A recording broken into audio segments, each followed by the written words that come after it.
The Nirala TV. कैसे हो दोस्तों, उम्मीद करते हैं आप सब बढ़िया होंगे। दोस्तों पहले बात करते हैं भारत में कोरोना वायरस से हुई मौतों पर, जिसका अब सनसनीखेज खुलासा हुआ है। दरअसल जिन आंकड़ों को भारत सरकार छुपाती रही, उन आंकड़ों का खुलासा अब अमेरिका के सेंटर फॉर ग्लोबल डेवलपमेंट ने अपनी स्टडी में किया है। लेकिन सरकार ने अभी तक आधिकारिक रूप से जो आंकड़े दिए हैं वो इस स्टडी के अनुसार झूठे हैं। दोस्तों पूरी खबर यह है, भारत में जून 2021 तक कोरोना वायरस से मौतों का आधिकारिक आंकड़ा 4 लाख तक पहुंचा है। लेकिन ये पूरी तस्वीर बयान नहीं करता, हालात इससे भी बदतर होने का अनुमान लगाया गया है। यह अनुमान लगाया है अमेरिका के centre for global development centre ने अपनी स्टडी में भारत में कोरोना की वजह से 52 लाख मौतों का अनुमान लगाया है। इस स्टडी में भारत में कोविड से मौतों के 3 अनुमान लगाए गए हैं, जो डरावनी तस्वीर दिखाती है। स्टडी में कहा गया है कि भारत में कोरोना की दूसरी लहर बंटवारे के बाद सबसे बड़ी, यानी 1947 के बाद सबसे बड़ी मानवीय त्रासदी है। ये study sero survey household data और ऑफिशियल डेटा पर आधारित है। इसने एक बार फिर से भारत में कोरोना से होने वाली मौतों की कम रिपोर्टिंग होने की ओर इशारा किया है।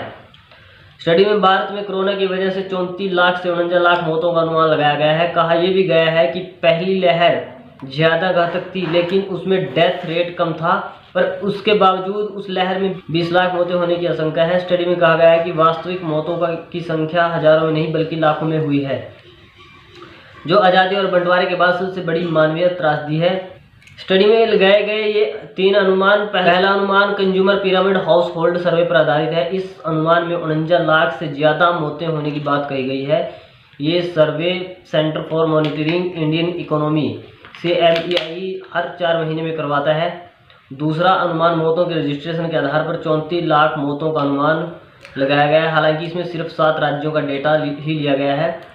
तीसरा अनुमान सीरो सर्वे और age specific infection fatality rate के आधार पर करीब 40 लाख मौतें होने का अनुमान है। कहा गया है कि पहली लहर में करीब 15 लाख और दूसरी लहर में 24 लाख मौतें होने का अनुमान है। आपको बता दें दोस्तों, ये रिपोर्ट वाशिंगटन स्थित centre for global development centre ने तैयार की है, जिसे भारत के पूर्व chief economic adviser Arvind Subramanian, Harvard university के अभिषेक आनंद और ग्लोबल डेवलपमेंट सेंटर के जस्टिस सैंडफोर्ड ने लिखा है। इस रिपोर्ट में प्रतिक्रिया देते हुए WHO की chief scientist doctor Soumya Swaminathan ने कहा कि हर देश को मौत के वास्तविक आंकड़े दिखाने चाहिए, ताकि भविष्य में होने वाली मौतों को रोका जा सके। वहीं brown university school of public health के डीन प्रोफेसर असिजा कहते हैं कि स्टडी के अनुमान से पता चलता है कि भारत टेस्ट करने और कोविड की पहचान करने में नाकाम रहा। उन्होंने कहा कि ये बताता है कि हमने इस बीमारी से प्रभावित लोगों को कितना कम आंका है। दोस्तों इससे लगता है मामले को लेकर पूरी तरह से सरकार बेखबर है या फिर झूठ बोल रही है। दोस्तों ये रिपोर्ट सरकार के दावों और आंकड़ों की पोल खोल रही है। इसी बीच कल राज्यसभा में दोस्तों कांग्रेस सांसद KC वेणुगोपाल द्वारा कोरोना ऑक्सीजन की कमी से हुई मौतों पर सवाल किया गया, तो सरकार ने ऐसा जवाब दिया जो हैरानीजनक है। सुनिए दोस्तों क्या कहा सरकार ने लिखित जवाब में। NDTV की खबर के अनुसार दोस्तों कांग्रेस सांसद KC वेणुगोपाल द्वारा पूछे गए सवाल के जवाब में स्वास्थ्य मंत्री डॉक्टर भारती प्रवीण कुमार ने लिखित में दिए जवाब में कहा कि स्वास्थ्य राज्य का विषय है। मौत की रिपोर्ट की विस्तृत जानकारी राज्य और केंद्र शासित प्रदेश स्वास्थ्य मंत्रालय के रेगुलर बेसिस पर मुहैया कराते हैं। राज्यों केंद्र शासित प्रदेशों की रिपोर्ट के मुताबिक देश में ऑक्सीजन की कमी से कोई मौत नहीं हुई। स्वास्थ्य राज्य मंत्री के इस जवाब से विवाद खड़ा हो गया। हालांकि कोरोना से हुई मौतों पर राज्यसभा में विपक्षी सांसदों के पूछे गए सवालों पर केंद्रीय स्वास्थ्य मंत्री मनसुख मांडविया ने कहा कि मोदी जी ने कहा कि डेथ रजिस्टर कीजिए, छुपाइए मत। राज्य सरकारों को ही मौतें रजिस्टर करनी होती है। यहाँ कहा गया कि भारत सरकार आंकड़े छुपा रही है, यह गलत है। उधर कांग्रेस ने स्वास्थ्य राज्य मंत्री के जवाब की तीखी आलोचना करते हुए कहा कि सरकार अंधी और असंवेदनशील है। आम लोगों ने अपने करीबियों को ऑक्सीजन की कमी से मरते देखा।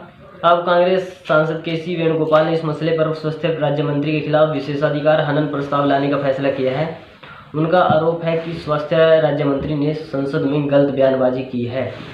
और दोस्तों अब बात करते हैं पेगासस स्पाईवेयर से कथित जासूसी मामले में सरकार की मुश्किलें बढ़ती जा रही हैं।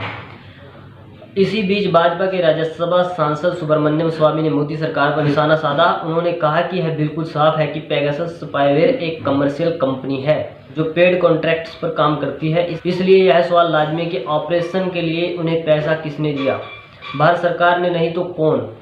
भारत की जनता को सच्चाई से वाकिफ कराना मोदी सरकार का फर्ज है। इसके बाद कांग्रेस के राज्यसभा सांसद दिग्विजय सिंह ने कहा कि पेगासस एक प्रोडक्ट है, NSO इजराइल की कमर्शियल कंपनी है, आपके पसंदीदा देशों में से एक है। आप इकलौते व्यक्ति हैं जो मोदी शाह और NSO से वो फैक्ट निकाल सकते हैं जो आप जानना चाहते हैं। उन्हें किसने भुगतान किया, यह सवाल लाजमी है।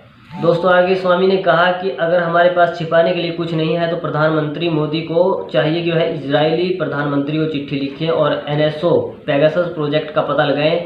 यह भी पता लगाया जाए कि इसके लिए किसने खर्च किया, यानी इसके लिए पैसा किसने खर्च किया।